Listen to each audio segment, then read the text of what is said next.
After more than 80 violent attacks across Scotland, where homes were firebombed, cars were burned outside front doors, and families were terrorised in the middle of the night, police have finally arrested the men they believe were behind it all.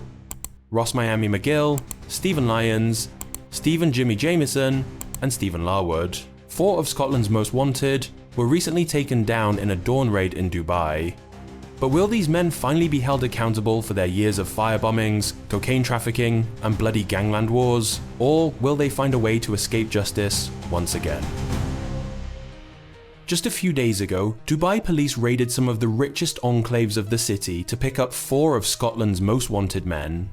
Ross Miami, McGill, Stephen Lyons, Stephen Jimmy, Jamieson, and Stephen Larwood were dragged from their beds and thrown into custody. This was not a quick arrest though. The operation has been in motion for months. Sources say the gangsters never saw it coming, and they had good reason to feel safe. For years, Dubai has been the bolt hole for Europe's crime lords. The men lived like kings. Larwood and McGill even set up homes in the same luxury enclave, enjoying designer cars while blood was spilling on the streets of Scotland. But now, the illusion has finally shattered. Police didn't just take the 4. 8 people were arrested in total, including their partners and girlfriends. 4 were later released, but the 4 crime bosses stayed behind bars. Their chances of walking out are slim right now. Even insiders admit Dubai authorities view them as an obvious flight risk. In other words, no fancy lawyer is going to get them an easy bail this time. As soon as this news reached Scotland, their biggest rival, the Daniel crime clan, started celebrating. For them, this was overdue payback. After all, the Lyons side had been running the show for years. They had been pulling strings from afar and causing mayhem at home. Now, they are finally behind bars. And the irony here is that these men once thought Dubai made them safe from British justice. Instead, they are sitting in Al-Awir prison, a place known for overcrowding and brutal conditions. That's a far cry from sipping coffee by the pool. While the gang bosses lived it up in Dubai, Scotland was burning. Since March, police have logged around 80 attacks, including firebombings, shootings, and machete assaults, which were linked directly to the feud. Under Operation Portaledge, almost 60 people have already been arrested. But behind all those chaotic events, police say, were McGill and Lyons. This time, it was a £500,000 cocaine deal in Edinburgh that started the recent feud. McGill believed he had been ripped off by associates of Mark Richardson, a rival mob boss with ties to the Daniels. Instead of real cash, McGill got £500,000 in fake notes. That betrayal lit the fuse. McGill built an army of foot soldiers called Tamo Junto. They went on a rampage, they threw petrol bombs through windows, torched cars outside homes, and fired gunshots with families still inside. The violence spilled from Edinburgh into Glasgow, where even Stephen Bonzo Daniel, head of the Daniels, was targeted. Police chiefs described it as an explosion of underworld violence, unlike anything in years. But the feud didn't stop at Scotland's borders. In May 2025, Stephen Lyons' brother, Eddie Lyons Jr., and ally Ross Monaghan were gunned down in Spain. Later, it was found out that a team of female spotters had tracked their every move before the hit. Spanish authorities now say the shooter was linked to the Daniel clan.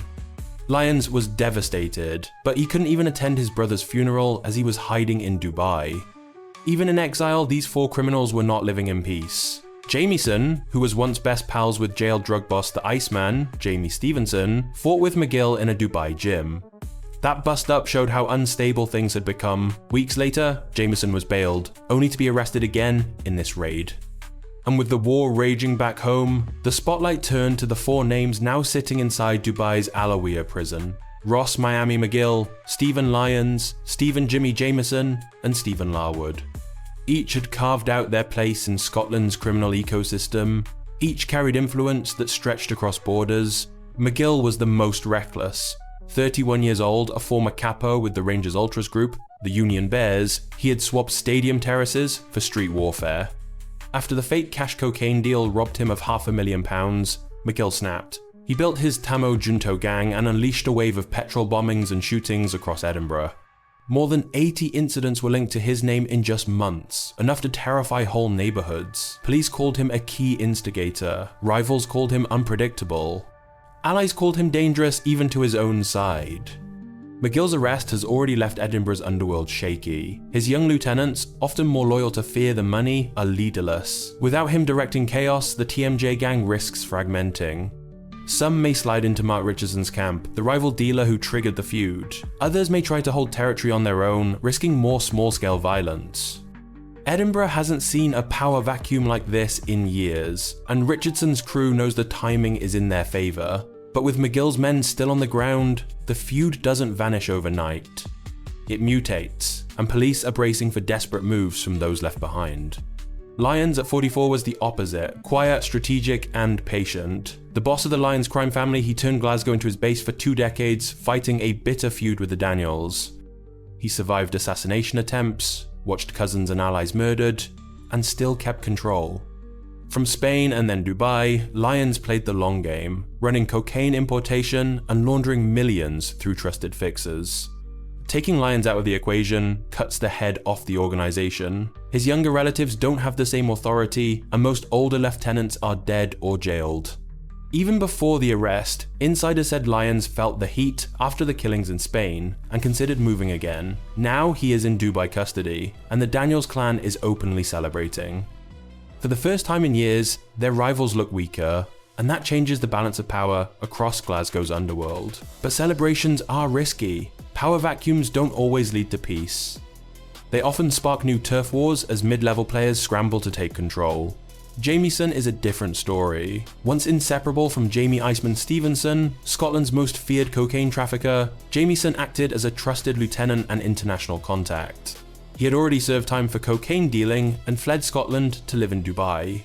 When Stevenson was jailed, Jamieson became one of the men who kept the supply lines open, liaising with Spain and South America.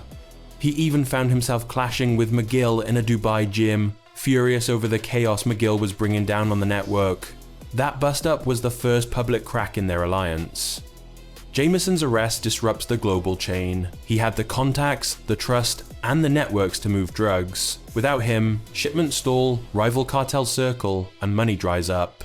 His absence also leaves Stevenson's old loyalists leaderless. That part of the empire may splinter, with some turning to the Daniels for survival. And then there is Larwood, the so-called flash cocaine dealer. Officially, he was a vending machine businessman, but in reality, he was accused of being the financial engine of the Lyons side.